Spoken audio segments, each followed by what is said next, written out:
Okay, question one. There's momentum in selling and rehabbing old vacant buildings in Utica now. How do you keep developers interested in investing, and what will be your role if elected to help fill the spaces once these warehouses are restored? Yeah, I mean, we do have a lot of activity in old and abandoned properties that are coming back to life. The old ConMed building with a guy, Frank DuRoss, and his group. You know, there's things that happened on Genesee Street that are really good. My role as mayor, the thing that I'd like to promote the most is making sure that Uticans are taken care of first. Outside investors are wonderful, but the thing is that we're paying as Uticans for the economic development package that's currently in place, meaning a lot of pilot programs, a lot of things. People aren't paying, you know, their taxes to upkeep these properties.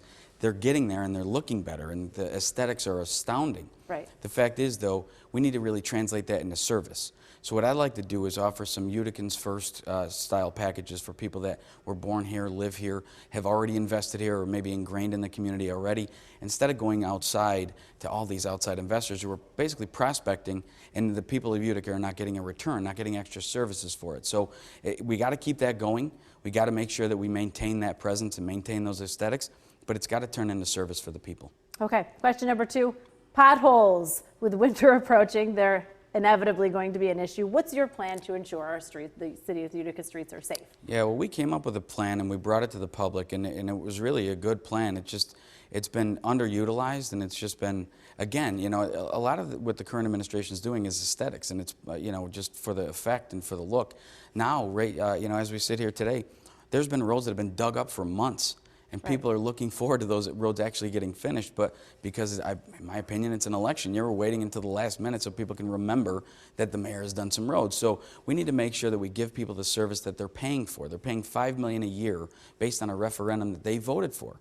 We need to make sure that those roads are done, they're done right, and if we spend $1 million once, it's better than spending $1 million 3 different times on doing roads the wrong way. So we got to really get solid professional engineering, do these roads the right way, and keep them that way, because everyone in the city knows the minute we do a road, it gets potholed up and destitute in a couple of years. Sure. We got to do them the right way with professional engineers. Okay, now Utica has been derisively called Shootica because of the gun violence in the city. How do you feel when you hear that, and how would your administration better fight crime?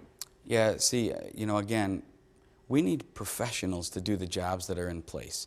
Right now, the mayor has made himself public safety commissioner. He's really not qualified. It's not a dig on anyone, it's just a fact. He doesn't have the experience and the knowledge to do the job.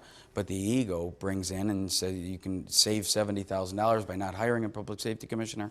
The fact is, you're costing us hundreds of thousands of dollars, but more, you're costing us lives. And we need to get back to community policing.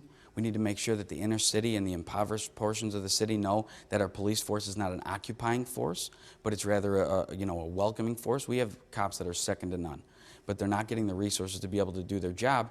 And now you see the shots fired calls. And what, again, because of the aesthetics and the appearance and the things that, you know, the mayor likes to portray as things that are just everything's great and let's keep it going. The problem is we don't want to keep it going for the people on Brinkerhoff and Dudley who are losing their lives because we're not willing to talk about the gun violence issue in the city. It's time to talk about it. It's time to get a real professional public safety commissioner, and it's time to make our police force a welcome member of the community. Okay, and last question. Mohawk Valley Health System hopes to break ground in the year, if elected or re-elected, elected here in November. What do you see as the city's role as that project moves forward? Yeah, we really need to take a bigger role in it. There's really, and in my opinion, the city of Utica has not been the leader of this project, and it's a City of Utica project. We've kind of just let things happen organically or on the outside. Either it be through MVHS or the county. We need to make sure that we take an active leadership role in that, because we're being dictated to as to how things are being done down there. It's a massive project, and if we get it wrong, it's going to be 100 years before someone else can get a stab at it again. So we need leadership in it, not just reactionary, let's see how the winds blow kind of take on the issue. We need to make sure that we're financing the thing properly, because it's a massive undertaking, massive for the city budget as well. And as we all know, City of Utica taxpayers are going to be on the hook for 100% of any cost that we undertake with the county. So we got to make sure that, you know, and that's the thing that I'm really proud of the most, is my finance and accounting background and my experience on the council. I'd really like to use my experience for the people of Utica, so we're not bankrupting the city for any project.